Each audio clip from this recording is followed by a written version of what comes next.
Hello बच्चों, आज हम कक्षा 9वीं और 10वीं में पत्र लेखन एक संस्कृत में बड़ा ही इम्पॉर्टेंट टॉपिक है, जिससे कि आपका परीक्षाओं में 5 नंबर का प्रश्न डायरेक्टली आपसे पूछा जाता है। तो देखिए, इसमें 2-3 चीज़ों का आप ध्यान रख के आप इसमें पूरे के पूरे नंबर या फिर अच्छे से अच्छे नंबर आप इसमें गेन कर सकते हैं। तो पहली बात जो इस हमेशा पत्र लेखन करते समय ध्यान रखनी चाहिए वो है उसका प्रश्न। जी हाँ, ये जो आप प्रश्न देख रहे हैं, इस प्रश्न को समझना कि यहाँ पर पूछा क्या गया है, बोला क्या गया है। जैसे कि अगर हम इस पत्र की बात करें तो यहाँ पे हम प्रश्न को पढ़ते हैं कि सौम्य दिल्ली नगरे वसति, एक सौम्य है जो दिल्ली में रहता है या रहती है। तस्य मित्रम सुमति असम प्रदेशे वसति, उसका मित्र है एक सुमति, वो असम में रहते हैं। सौम्येन गणतंत्र दिवसस्य शोभा यात्रायां भाग गृहीतः, सौम्य ने गणतंत्र दिवस की शोभा यात्रा में, रिपब्लिक डे परेड में जो परेड निकलती है उसमें उसने भाग लिया है। स स्व अनुभवान स्वमित्रम प्रति पत्रे लिखति, तो वो अपने अनुभवों को उसमें लिख रहा है। अब देखो, यहाँ पे इस प्रश्न में हमें 3 चीज़ें हमको यहाँ पर पता चलती है। पहली, पत्र कौन लिख रहा है, तो सौम्य। किसको लिख रहा है, सुमति को। क्या कर रहा है, गणतंत्र दिवस के अपने अनुभवों को शेयर कर रहा है। अब ये बातें क्यों इंपॉर्टेंट है, क्योंकि पत्र की शुरुआत में आप देखेंगे कि पहला नंबर का जो यहाँ पर आया है ये है आपका प्रिय सखी सुमते। ठीक है, अब जब यहाँ पे हमको पता होगा कि किसको लिखा जा रहा है क्या, तो उसी हिसाब से हम संबोधन इत्यादि हम यहाँ पर कर सकते हैं। अच्छा चलिए, उससे पहले एक और चीज़ है, वो है आपकी मंजूषा।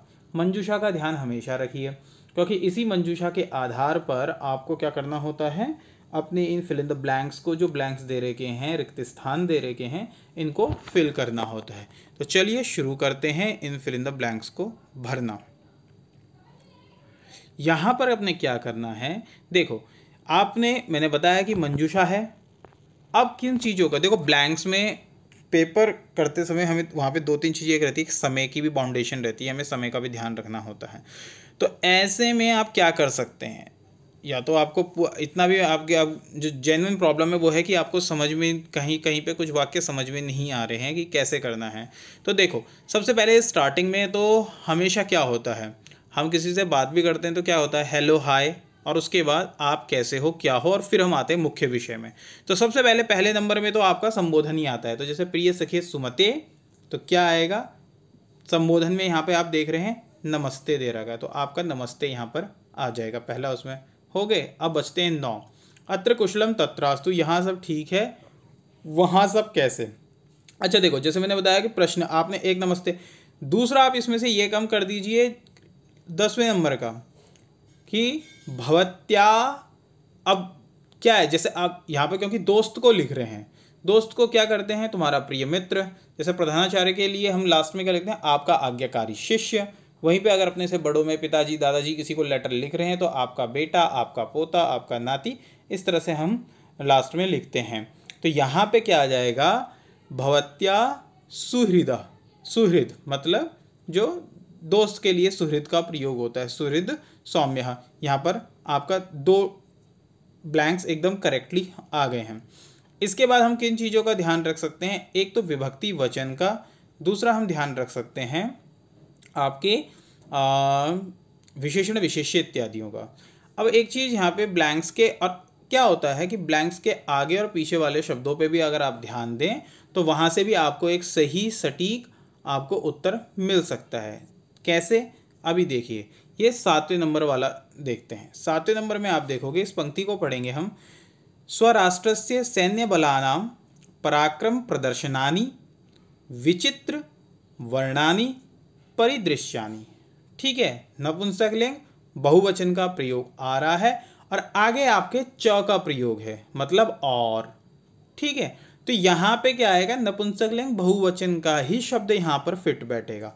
तो यहाँ पे आप अब मंजूषा में आप देखिए कि नपुंसकलिंग बहुवचन में कौन सा शब्द यहाँ पे, तो यहाँ पे लोक नृत्यानि। तो 7वें नंबर पे आपका लोक नृत्यानि बिल्कुल फिट बैठ जाएगा। अगर आप इस तरह से भी देखते हैं तो अब देखो आपके पास ऑप्शंस कम होते जा रहे हैं, 3 ऑप्शंस हमारे बिल्कुल सटीक हो गए। वहीं पर आप अभी 9वां ऑप्शन देखिए, 9th ऑप्शन में क्या है, वंदनीय, मतलब द्वितीय विभक्ति का प्रयोग है। अब इसी में आप यहाँ पे देखो, इन द्वितीय विभक्ति द्विवचन का प्रयोग में पितरौ, तो यहाँ पे आपका पितरौ आ जाएगा।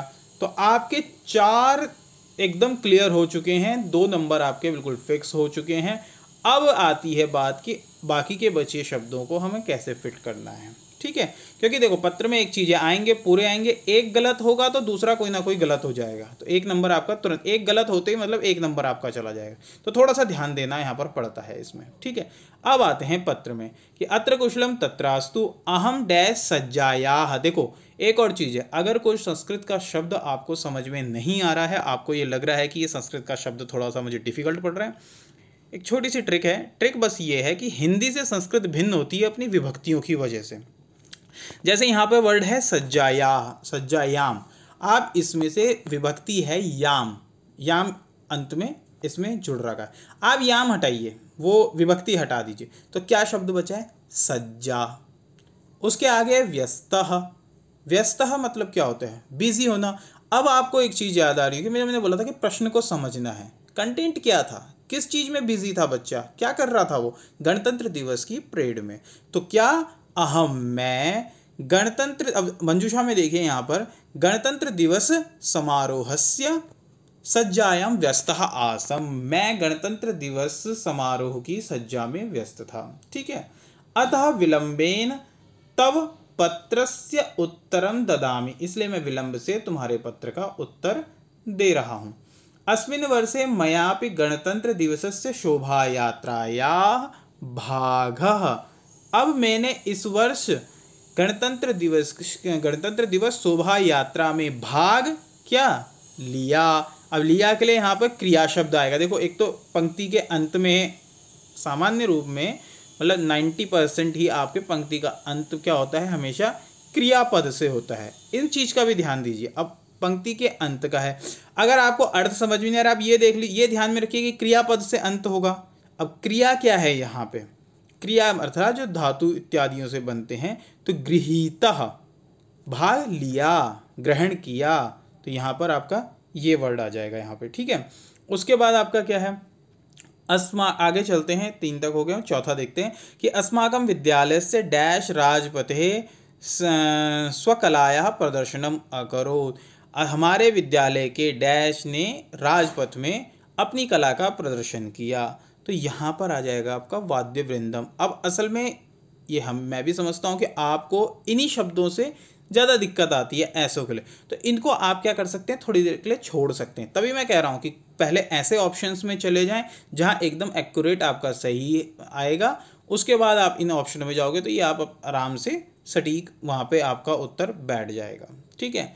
आगे बढ़ते हैं 5वें की तरफ। अहम गरबा नृत्यस्य, अब मैंने क्या बताया ना आपको कि अगर आपको कोई शब्द समझ में नहीं आ रहा, उसके पीछे की विभक्ति हटा दो, हिंदी का शब्द सामने आ जाता है और आप इजीली उसका अर्थ, जैसे अहम का मतलब आपको पता है मैंने या मैं, गरबा नृत्यस्य, अब देखो नृत्यस्य में से स्या हटा लीजिए, गरबा एक नृत्य है, नृत्य, गरबा नृत्य का डैश आसम था, गरबा नृत्य का षष्ठी विभक्ति में काके की क्या प्रमुख संचालक था, ठीक है। ये आपका 5वें में आ गया।